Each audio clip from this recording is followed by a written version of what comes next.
Jacques Dutronc et son fils Thomas, issu de son mariage avec Françoise Hardy, s'apprêtent à entamer une nouvelle tournée pour le spectacle qu'ils ont réalisé ensemble, intitulé Dutronc et Dutronc. À cette occasion, nos confrères de l'Observateur ont rencontré le père et le fils dans leur maison familiale de Monticello, en Corse, que Françoise Hardy a fait construire dans les années 1960. Sous le ciel azur de l'île de Beauté, le chanteur âgé de 78 ans a fait part de sa colère vis-à-vis de l'affaire Yvan Colonna.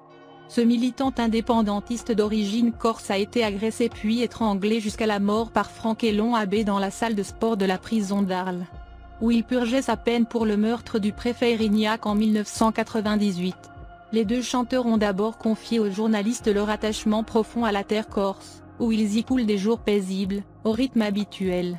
Les chats, le jardin, le lit, la télévision souvent, la musique de temps en temps, comme l'a précisé Jacques Dutronc dans l'interview publiée ce jeudi 7 avril 2022. Je suis bien ici, a glissé avec simplicité l'interprète de J'aime les filles, précisant qu'il s'est fait de grands amis ici. Je n'aime plus Paris, je le dis, je le chante. Je me sens mieux dans la fabuleuse nature corse, entre la mer et la montagne. On a un sentiment mystique, d'éternité, a appuyé Thomas Dutronc, qui a souvent passé ses étés dans la demeure familiale. Leur affection pour l'île est si forte que les deux artistes comprennent le soulèvement des Corses après le meurtre d'Yvan Colonna. Quand on vit sur une île, il faut se mouiller, a déclaré Jacques Dutronc. Peu de gens se mouillent pour la Corse. Ce pauvre Colonna se fait étrangler 8 minutes sans que quiconque ne réagisse. C'est invraisemblable. Il n'y a pas de caméra, pas de maton qui surveille, il faut faire l'Ukraine à Bastia pour que ça bouge. Pour rappel, les obsèques du militant ont eu lieu le 25 mars dernier, ce qui a provoqué bon nombre de violences urbaines dans plusieurs villes corses.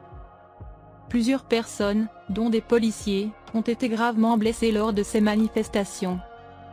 Le co-détenu qui a tué Yvan Colonna a été entendu par les enquêteurs le 30 mars. Le Parisien a publié quelques extraits des procès-verbaux de l'audition, dans lesquels on apprend que Franck Elon Abbé n'avait pas de raison particulière d'agresser sa victime. Il y a des personnes qui ont fait des choses dans cette prison qui ont fait des choses pour lesquelles j'aurais pu les tuer. Mais là pour Yvan Colonna il n'y avait rien de personnel, a déclaré le meurtrier. Je considère que Dieu a frappé Yvan Colonna à travers mes mains. Dieu s'est servi de mes mains pour riposter contre celui qui a blasphémé, a poursuivi le détenu. Les différents éléments d'enquête rapportés par la presse et les auditions des parlementaires n'ont fait qu'entretenir le soupçon selon lequel l'agression dont a été victime Yvan Colonna est en lien direct avec une série de dysfonctionnements administratifs, écrit l'avocat. Il rappelle que l'article 44 de la loi du 24 novembre 2009 prévoit que l'administration pénitentiaire doit assurer à chaque personne détenue une protection effective de son intégrité physique en tout lieu collectif et individuel.